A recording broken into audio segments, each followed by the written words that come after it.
Chicken stew আর bread তো অনেক খেয়েছেন, এবার গন্ধরাজ চিকেন স্টিউ দিয়ে দিব্যি ভাত মেখে খেতে পারবেন। প্রথমে একটু সবজি সেদ্ধ করে নেব।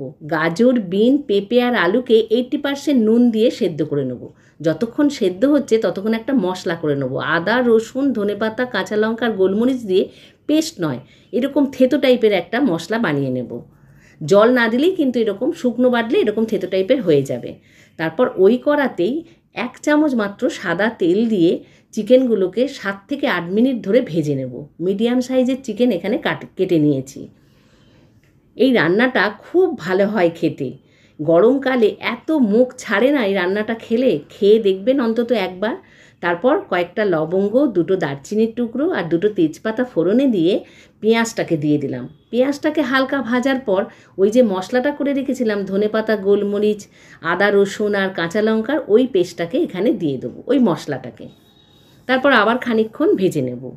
তারপর দেব একটা বড় সাইজের টমেটো, সেটাকে কেটে রেখেছিলাম, বড় বড় করেই কেটেছি, সেই টমেটোটাকে দিয়ে দিলাম। তারপর আবার খানিকটা কষিয়ে নেব।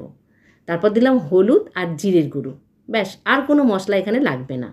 ওটাকেও ভালো করে মিশিয়ে নিয়ে একটু বাটি ধোয়া জল দিলাম। তারপর এখানে দিয়ে দেবো ভেজে রাখা চিকেনগুলো, দিয়ে বেশ খানিকক্ষণ ভালো করে এর সঙ্গে মিশিয়ে রান্নাটা করে নেব। আর এর সঙ্গে নুনও দিয়ে দেব।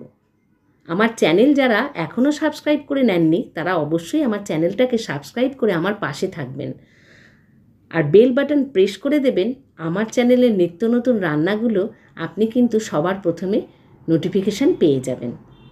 তারপর সেদ্ধ করে রাখা সবজিগুলোকে দিয়ে দিলাম, দিয়ে আবার ভালো করে নাড়িয়ে চাড়িয়ে একসাথে ঢাকা দিয়ে একটু এটা মজতে দিলাম, যাতে এটা সেদ্ধ হয়ে যায় ওই জলেতেই।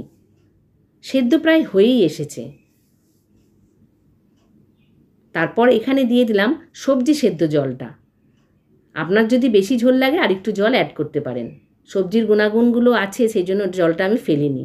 পুরোপুরি সেদ্ধ হয়ে গেলে একটা গোটা গন্ধরাজ লেবুর রস আর কাঁচা লঙ্কা দিয়ে দেবো। অবশ্যই এটা গ্যাস অফ করে দেবেন, তারপর গরম গরম পরিবেশন করে নিন।